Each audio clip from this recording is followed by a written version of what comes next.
Gold hub తాకట్టులో ఉన్న బంగారాన్ని విడిపించి కొనబడును. అదే రోజు ఆన్లైన్ ధరకు కొని డబ్బులు ఇవ్వబడును. హాయ్ హలో నమస్తే, వెల్కమ్ టు అవర్ ఛానల్ మనం టీవీ. నేను మీ శాన్వి. ఈ రోజు మనతో పాటు మన స్టూడియోలో ఉన్నారు senior political analyst doctor Bharat Reddy గారు. మరి ఆయనతో మాట్లాడి ప్రస్తుత రాజకీయాల గురించి తెలుసుకుందాం. హాయ్ సార్, నమస్తే. నమస్తే.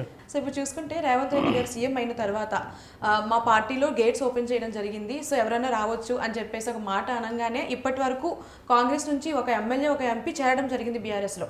అలానే రేపో మాపో ఒక 7 ఎమ్మెల్యేలు ఎంపీలు కూడా చేరే అవకాశం ఉంది అంటున్నారు. అసలు ఏం జరిగింది? ఒకప్పుడు బీఆర్ఎస్ చేసిన పని ఇప్పుడు కాంగ్రెస్ కూడా చేస్తుంది అంటారు. ఖచ్చితంగా రేవంత్ రెడ్డి చేసిన వ్యాఖ్యని మనం ఒకసారి గమనించినట్టయితే 100 రోజుల పదవీ కాలం పూర్తయింది. 100 రోజుల్లో నేను పరిపాలనపై దృష్టి పెట్టడం జరిగింది. ఇప్పుడు ఎన్నికలు జరుగుతున్నాయి, లోక్సభ ఎన్నికల దృష్ట్యా నేను ఇక పీసీసీ అధ్యక్షుడిగా యాక్ట్ చేస్తాను అని చెప్పడం జరిగింది. పీసీసీ అధ్యక్షుడిగా ముఖ్యమంత్రిగా 2 బాధ్యతల్లోనూ ఉంటున్నాడు. ఇప్పుడు గతంలో అయితే కాంగ్రెస్ పార్టీ ముఖ్యమంత్రిగా ఎవరు ఉంటే పీసీసీ మార్చేవాళ్ళు. ఈ లోక్సభ ఎన్నికల దృష్ట్యా కొంతకాలం పీసీసీ అధ్యక్షునిగా కూడా రేవంత్ రెడ్డిని కొనసాగిస్తున్నారు. ఈ 100 రోజుల పరిపాలన అంతా కూడా పరిపాలనపై 6 గ్యారంటీలపైనే నేను పూర్తిగా కాన్సన్ట్రేట్ చేయడం జరిగింది. ఇక నేను పీసీసీ అధ్యక్షుని హోదాలో నేను గేట్లు ఓపెన్ చేస్తున్నాడు. గేట్లు ఓపెన్ చేయగానే ఒక ఎంపీ ఒక ఎమ్మెల్యే రావడం జరిగింది. ఎమ్మెల్యే దానం నాగేందర్, ఎంపీ రంజిత్ రెడ్డి రావడం జరిగింది. ఇక మొత్తం మీ మొత్తం ఖాళీ అయ్యేంత వరకు వదిలిపెట్టనని చెప్పడం జరిగింది. అంటే 39 మంది ఎమ్మెల్యేలు దాదాపుగా అందరినీ తీసుకోవడానికి కాంగ్రెస్ పార్టీ ప్రయత్నం చేస్తుంది అనేది ఇప్పుడు మనకు సమాచారం. అది ఎంతమంది వస్తారు? గతంలోనే మనం చూసుకున్నట్టయితే పార్టీలో చేరకపోయినప్పటికీ వివిధ కారణాల దృష్ట్యా చాలామంది ముఖ్యమంత్రిగా ప్రమాణ స్వీకారం చేసిన వెంటనే మెదక్ జిల్లాకు చెందిన కేసీఆర్ సొంత జిల్లాకు చెందిన గెలిచిన నలుగురు ఎమ్మెల్యేలు వచ్చి రేవంత్ రెడ్డిని కలిసి వెళ్ళడం జరిగింది. మేము నియోజకవర్గాల అభివృద్ధి కోసం కలిశాము, ముఖ్యమంత్రిని మర్యాదపూర్వకంగా కలిశామని చెప్పడం జరిగింది. తర్వాత మిగతా వాళ్ళు కూడా కలవడం జరిగింది. ఖమ్మం నుంచి గెలిచిన ఒక ఎమ్మెల్యే ఎన్నికలైన తెల్లారే కలవడం జరిగింది. అలా ఒక్కొక్కరుగా మెల్లమెల్లగా బయటపడుతున్న సందర్భాన్ని మనం చూడొచ్చు. ఇంతకాలం వరకు కూడా కాంగ్రెస్ పార్టీ చెప్తున్నది ఏంటంటే మేము ఇప్పుడే చేర్చుకోవడానికి సిద్ధంగా లేము, బీఆర్ఎస్ ఎమ్మెల్యేలను మేము చేర్చుకోవడానికి సిద్ధంగా లేము అని చెప్తున్న కారణం చెప్పడం జరిగింది. ఇప్పుడు మేము చేర్చుకోవడానికి సిద్ధంగా ఉన్నాం, మీరు వచ్చేవాళ్ళు రావచ్చు అనే ఒక ఆఫర్ అయితే ఇవ్వడం జరిగింది. అవును, అంత బీఆర్ఎస్ అంత మిస్టేక్ ఏం చేసింది అంటారంటే కవిత గారు లిక్కర్ స్కామే కానివ్వండి, కేటీఆర్ గారి మీద కేసే కానివ్వండి, ఇవి రీజన్స్ అంటారు, ఇంకేమన్నా ఉన్నాయంటారు? రీజన్స్ ఏం లేవు. ఎక్కడ అధికారం ఉంటే అక్కడికి పోవడం అనేది గతంలో బీఆర్ఎస్ హయాంలో కూడా అదే జరిగింది. మనం 2014 నుంచి తెలంగాణ రాజకీయాలను పరిశీలించినట్టయితే ఒక తెలంగాణ రాజకీయాలే కాదు, చంద్రబాబు నాయుడు కూడా గెలిచిన తర్వాత వైసీపీకి చెందిన 23 మంది ఎమ్మెల్యేలను అక్కడ తీసుకోవడం జరిగింది.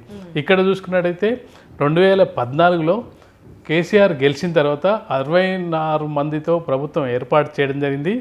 గెలిచిన అప్పట్లో మొదట్లో ఎవరు వచ్చారంటే బీఎస్పీ నుంచి 2 ఎమ్మెల్యేలు గెలవడం జరిగింది. ఇంద్రకరణ్ రెడ్డి, కోనేరు కోనప్ప అని 2 ఎమ్మెల్యేలు బీఎస్పీ నుంచి గెలవడం జరిగింది. వాళ్ళు గెలిచిన వెంటనే ఇమ్మీడియట్గా వచ్చి బీఆర్ఎస్లో విలీనం అవ్వడం జరిగింది. అప్పుడు టీఆర్ఎస్లో విలీనం అవ్వడం జరిగింది. ఆ సమయంలోనే మన వైసీపీ నుంచి కూడా 5 ఎమ్మెల్యేలు ఒక ఎంపీ కూడా గెలవడం జరిగింది. ఆ ఎంపీ మన ఇప్పుడు పొంగులేటి శ్రీనివాసరెడ్డి అప్పట్లో ఒక ఎంపీగా గెలవడం జరిగింది వైసీపీ నుంచి.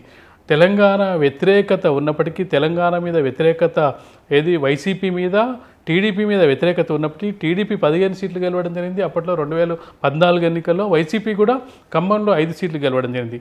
మొదట్లో బీఎస్పీని తన పార్టీలో విలీనం చేసుకున్న టీఆర్ఎస్ తదనంతరం నెక్స్ట్ వైసీపీని 5 ఎమ్మెల్యేలను తనలో విలీనం చేసుకోవడం జరిగింది. అక్కడితో ఆగకుండా టీడీపీ నుంచి గెలిచిన 15 మంది ఎమ్మెల్యేలను కూడా తనలో కలుపుకోవడం జరిగింది.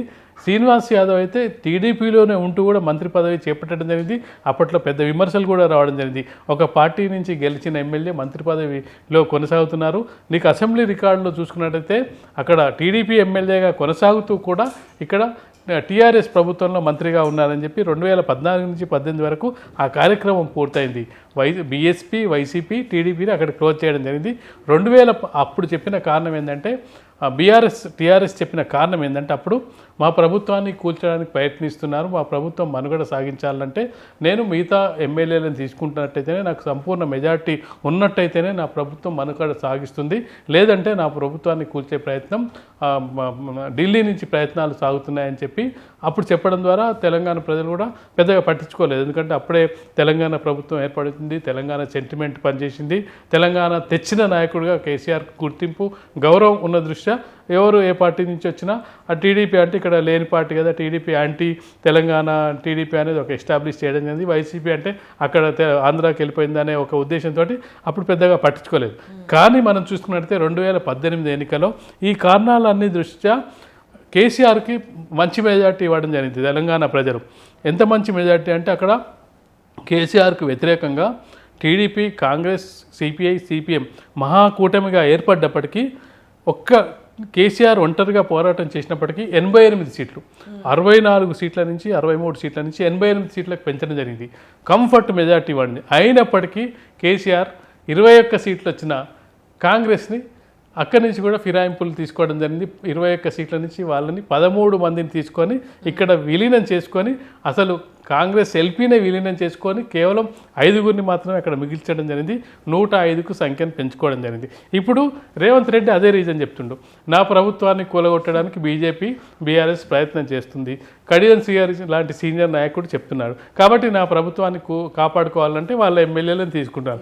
ఏదైతే బీఆర్ఎస్ రీజన్ చెప్పిందో అదే రీజన్ ఇప్పుడు రేవంత్ రెడ్డికి కలిసి వస్తున్నాయి. అక్కడ కవిత ఇష్యూ కాదు, దాంతోపాటుగా మనం చూసుకున్నట్టయితే ప్రాంతీయ పార్టీలు ఒకసారి ఓడిపోయిన తర్వాత మనసు కూడా కొనసాగించాలంటే కొంత కష్టమైన పని. దాంతోపాటుగా ఇక్కడ అవినీతి ఆరోపణలు, కేటీఆర్ మీద ఆరోపణలు, కేసీఆర్ మీద ఆరోపణలు, కవిత లిక్కర్ స్కామ్లో ఇరుక్కొని చాలా కాలం క్రితం ఇరుక్కున్నప్పటికీ ఇప్పుడు అరెస్ట్ అవ్వడం, ఇవన్నీ దృష్ట్యా ఇప్పుడు మనం చూసుకున్నట్టయితే కనిపిస్తున్న సీన్ ఏంది, ఎంపీ ఎన్నికల్లో పోటీ చేయడానికి బీఆర్ఎస్ తరఫున ఎవరు ముందుకు రావట్లేదు. ఇంత ఘోరమైన పరిస్థితి. గతంలో టికెట్ల కోసం పోటీ పడిన వాళ్ళు, మాకు ఎంపీ టికెట్ కావాలని ఆశించిన వాళ్ళు, మనం మల్కాజ్గిరి ఫర్ ఎగ్జాంపుల్ మల్కాజ్గిరి తీసుకున్నట్టయితే మల్కాజ్గిరిలో 7 ఎమ్మెల్యే సీట్లు ఉంటాయి. 7కు 7 ఎమ్మెల్యే సీట్లు బీఆర్ఎస్కి గెలవడం జరిగింది. ఆ మల్కాజ్గిరిలో పోటీ చేయడానికి ఎవరు రావట్లేదు, ముందుకు రావడం. ఇలాంటి సిచ్యువేషన్లో ఎమ్మెల్యేలు కూడా తమ దారి తాను చూసుకోవడం జరిగింది. ఈరోజు ఒకరు వెళ్ళడం జరిగింది, దానం నాగేందర్ గతంలో కాంగ్రెస్లో పనిచేయడం జరిగింది, తర్వాత బీఆర్ఎస్కి వెళ్ళడం జరిగింది, తిరిగి మళ్ళీ ఈరోజు కాంగ్రెస్లో చేయడం జరిగింది. రంజిత్ రెడ్డి ఎంపీగా పనిచేస్తూ ఇప్పటికి 2 ఎంపీలు, ఇప్పుడు మన వరంగల్ ఎంపీ కూడా చేరడం జరిగింది.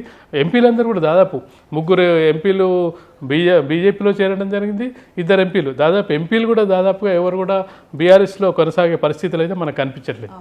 అంటే ఇప్పుడు చూసుకుంటే ఏదైతే కనిపిస్తుందో మీరు చెప్పిన దాన్ని బట్టి కానీ తీసుకున్నా, లేదంటే ఎంపీలు ఎమ్మెల్యే షిఫ్ట్ అవడం బట్టి చూసుకుంటే బీఆర్ఎస్ పూర్తిగా భూస్థాపితం అయిపోయే ఛాన్స్ ఉందంటారా? ఖచ్చితంగా. మనం ఎంపీ ఎలక్షన్స్ తర్వాత కూడా ఇదే పరిస్థితి కొనసాగితే పార్టీ ఇది ఇక నామమాత్రంగా మిగిలే అవకాశం ఉంటుంది. సస్టైన్ కావడం చాలా కష్టమైన పని. ఎందుకంటే ఒక 2-3 ఎంపీ సీట్లు వచ్చినట్టయితే ఆ పార్టీ పునరుజ్జీవం పొందే అవకాశం ఉంటుంది. కానీ ఇప్పుడు పునరుజ్జీవం పొందాలంటే వాళ్ళకు ఏం చెప్పుకోవాలి? ఇప్పుడు ఇక్కడనేమో కాంగ్రెస్ అధికారంలో ఉంది.